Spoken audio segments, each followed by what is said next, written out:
This episode of IGN Conversations is brought to you by Gran Turismo 6, available December 6th. Hey guys, Eric and Chris here. Talk about Agents of S.H.I.E.L.D. It aired its 10th episode this week, so just shy of halfway through, but it was the mid-season cliffhanger. So we've seen our fair amount of S.H.I.E.L.D. at this point. Right. 10 episodes in. This was obviously a series with so much anticipation and hype. What are you feeling now, Chris? I feel like now there are people who hate this show, right? There are people who are like, I've written it off. It doesn't belong. You know, it's not great.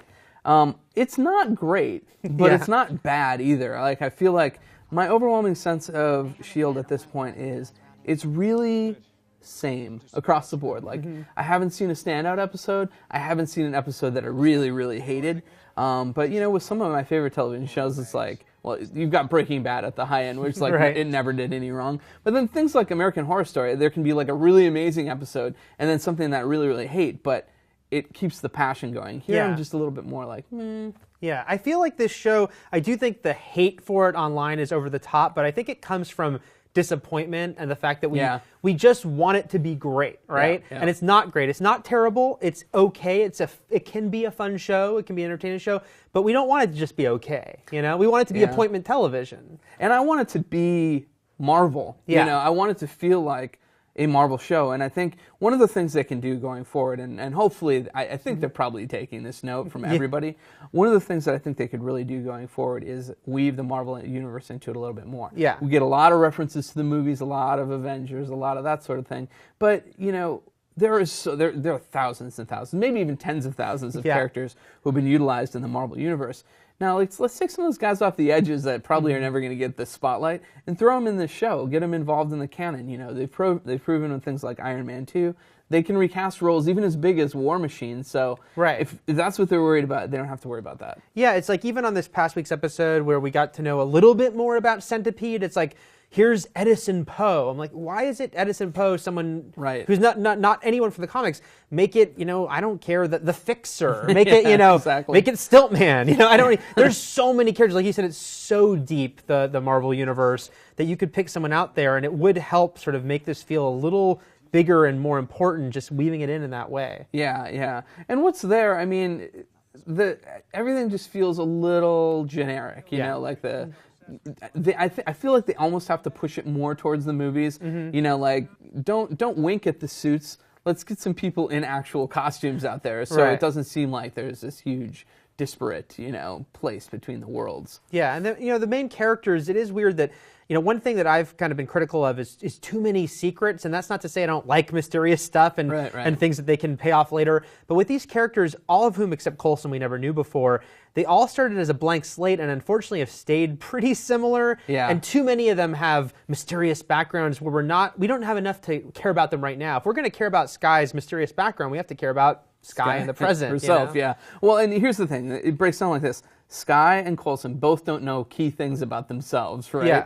And the other characters are, you know, the green characters. There's Fitz and Simmons and Skye. They're kind of all there, like with the sort of, I'm a newbie. And then I just feel like there's all these little delineations of characters that fit into molds. We don't need them. We need one maybe character who fits in each box. We don't need two of a set, you know, like Ming-Na's character and Ward. Yeah. They're both like same. Yeah, you know, I mean, stoic. They are, yeah. They're definitely the stoic, sort of gets the job done character. Yeah. I do like I like Melinda May, and I actually think Ward is fine. Some people didn't like that character, and I actually think their relationship is kind of one of the more interesting. Like, okay, you're going a little curveball from what I expected there. Right. But even there, it's like if you're gonna have Ward have like, I had things in the past that affected me and my brother, and then you do the flashback episode for him, just show us that entire flashback. That's not saying you're not filling in his entire past. There's still more to learn. But even there, they're like, we're gonna show you some of the flashback. And Melinda May, we're gonna have the episode where Coulson says, here's what happened, but I don't know the whole story. Yeah, I think they need to learn the lesson that a lot of other shows have learned, which is like, make a lot of stuff happen in every episode. You know, you don't have to hold all your cards out and then play one at a time really slowly. You know, it's like, just if events happen, let them happen. Let the characters like have a lot of stuff going on in their lives. Get them off the plane. Get them off the plane. Like, that's a big question I have is, what is their lives? Like, as far as we know, they spend 7 days a week on this plane. That plane would smell so bad. The plane has got to be rank, eh? But yeah, like, what is their lives? You know, what brought them here? It's weird because I think with Joss Whedon shows, we're very used to, like, loving the characters very quickly, and Firefly had a very similar dynamic as far as a bunch of people in an enclosed space traveling together, but so quickly you kind of believed in these as like fully formed people, and whether they had a mysterious past or not, and a couple of them did, it was like, okay, I know who you are and I can get you, and I'm emotionally invested in you, and this show has kept people at a distance for some reason. Yeah. The one character I really sort of do buy into is Coulson. It's partially because he's been in the movies and so forth, and I actually care about what is missing from his life, you know, like whatever that secret is, I care about it. The rest of it, I'm kind of like, I don't really care what this guy's parents are up to, honestly. Yeah, and I want to care. I want to care.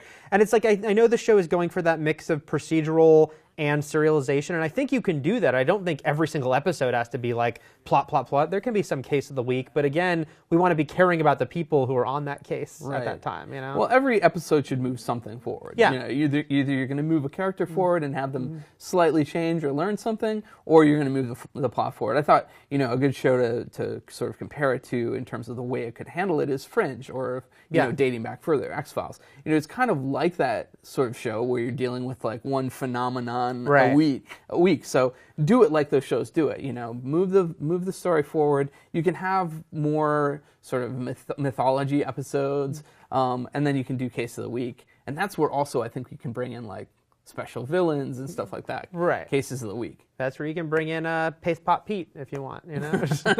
Exactly. Mole Man. Yeah, Mole Man. There's so many places to go. Where's my stilt man? You know, wrapping up here, but, you know, obviously we're 10 episodes in. We know we're getting at least, 12 more this season. So do you think, you know, this is something they can fix pretty easily, or these are major problems? How do you feel about it? Well, I guess production-wise, I don't know how far ahead they are, but I think they probably heard some of the initial commentary, and I think early on people were like, here are the problems. Right. You know, I think these are the same things people have been voicing since the show aired. I do think they can change course. You know, I do think this show can grow. They definitely have a wealth of resources. You know, they definitely have a good foundation to start from, and I think. Actually, you know, you were mentioning Ward. I think he's a character that's grown on me a little bit. Yeah. I think they can turn Skye around if they kind of put her past in her past. Right. And I realize what they're doing, because you can't have everybody who's like, I'm fully settled now, and you know, like now I have no reason to dig into anything. But yeah, I think they can get it on track. I think it's going to take, you know, 6 more episodes. Yeah, I think we were both disappointed, and a lot of people were, that this cliffhanger episode didn't go bigger, because I think, you know, we thought this is their first of a 2-parter. They're going to start like really pushing and giving us some of those references, moving some of the characters forward, and it really didn't. But hopefully, where we are now, you know. Yeah. Well, when Moon Knight comes in, we're set. When Moon Knight comes in, when Mark Spector comes in, everyone's set. Fist of Kanushu. So that's what we think about S.H.I.E.L.D. right now. I agree with you, by the way. I think, you know, there's still plenty of room to right this ship, and it's an okay show, but we want it to be a great show. Let us know what you think in the comments, and we'll be back with more S.H.I.E.L.D. coverage here at IGN.